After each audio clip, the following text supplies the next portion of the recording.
Sup guys? I've got my Amagi to an acceptable state now. Everything maxed out except for the third skill, which is at level 8. So I took her out for a spin against Nagato meta, and yeah, she's pretty impressive. First, here is the success rate of the Alsace fleet I showed previously with all the runs up to yesterday. It ended up settling on a 75% success rate, which is kind of annoying because I said it was at least 80%. Although I will shamelessly cope and say I got extremely unlucky yesterday, failing to one-shot in 2 out of 5 runs. In these 16 runs, Mogador only died 1 time, which was in this run with the abnormally low score. If we just pretend yesterday never happened, it is over 80%, and I think if I did gather more samples, the success rate would go back up above 80%, but whatever, it's time to move on. The first thing I tried was just removing Haku for Amagi and keeping the rest of the fleet the same. I did have to switch the planes around because Amagi is naturally faster than Shinano, so now Amagi is the one running VIT torpedo bombers, while Shinano is running Ryuseis. Carrier reload tech was turned down from 19 to 11 for Amagi to match what Shinano's airstrike was before. Shinano has to take Ryuseis because with Ju-87s her airstrike cooldown would end up being faster than Amagi's, which is a no bueno. You want the VIT-2s to launch first. What ensued was nearly 50 bars of HP taken off before the second round of main fleet attacks in the first 2 consecutive runs, something that happens once every 10 runs or so with Haku. Amagi is stronger than Haku in terms of damage, and also increases your Vanguard survivability with her firepower debuff. Her damage support for Alsace is not as high as Haku's, but it's made up for by her support for the Vanguard and Shinano being better compared to Haku. I'd say that if the old Alsace comp with Haku has around 80% success rate, then this one with Amagi over Haku should have at least 90%.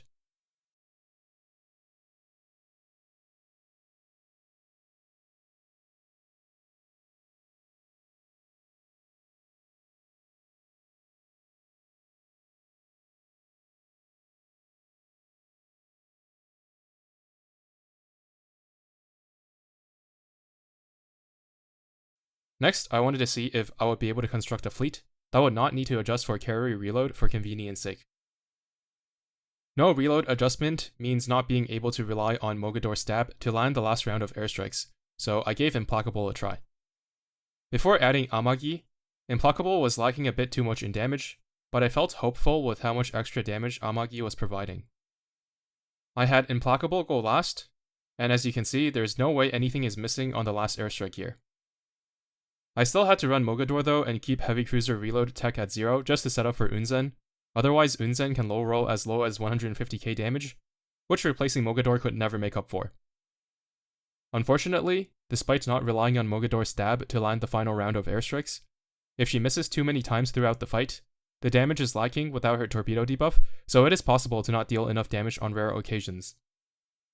However, in the 22 runs without Alsace's heal, but with Amagi's debuffs, Mogador did die 0 times, so that is no longer a concern. The Implacable fleet one-shot 7 times out of 10 runs, but it is not totally maxed out yet. There are still a couple of places that can be further optimized. First is obviously fully leveling Amagi's third skill, and the second is Implacable Spider Slot. LA9 would be a consistent upgrade to damage.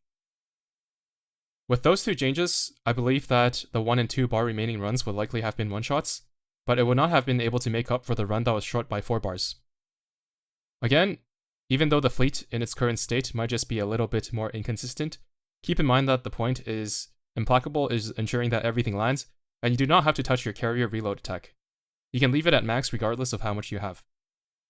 Now, I remembered that when I tried using Ibuki over Kazagumo, Ibuki's damage was not much lower than Unzen's, despite using plus 10 equipment, so I gave her a shot. In 10 runs with just Ibuki replacing Unzen and everything else kept the same, it actually killed more times than the runs with Unzen. However, I do believe that the difference here isn't the 2 heavy cruisers, but rather just RNG related to Mogador Stab, and the difference in successes is not statistically significant. Quick little tongue twister right there. Using Unzen or Ibuki in this fleet makes no difference in the outcome from my observations. Despite Ibuki being heavily outclassed by Unzen in all areas except for her preload, there are advantages of using Ibuki in this exact environment that helps her close the gap with Unzen. First, their preloads can sometimes totally whiff, but even if Ibuki's preload whiffs, the slashers from her barrage will still hit the boss and deal a good chunk of damage. Second, Ibuki deals much less gun damage than Unzen, which is a weakness no matter how you slice it, but Amagi buffing only torpedo damage helps Ibuki to close the gap as a result, as she gets a bigger benefit than Unzen. Third, Unzen has to fire 2 salvos of torps on each reload with an absolute cooldown in between, meaning that there is a little extra bit of time to drift away from the boss after being pulled forward by Mogador, whereas Ibuki just drops her damage almost instantly. As a result, Ibuki should have slightly better hit rate on her torps. Therefore, even though Ibuki only seems better in short fights on paper, certain intangibles in this fleet and fight make her punch well above her weight class, and she is able to keep up with Unzen even in an 80-second long fight. One last thing that I tried was just full sending it with 3 IJN carriers and full damage in the Vanguard as well. I could adjust down the carrier reload tech to 11 in order for it to line up with Mogador's stab, but I just wanted to see if it would do enough damage on the first 2 airstrike that the third one can mostly whiff and still kill. The answer in 2 runs is a definitive yes, but it is likely not as reliable as the fleets using Implacable. It is definitely viable though. The sheer power here is quite impressive. Anyway, that's pretty much it. Amagi is as good as I thought, and Ibuki is even better than I thought. Hope you found the information useful. Thanks for watching, and see you in the next one.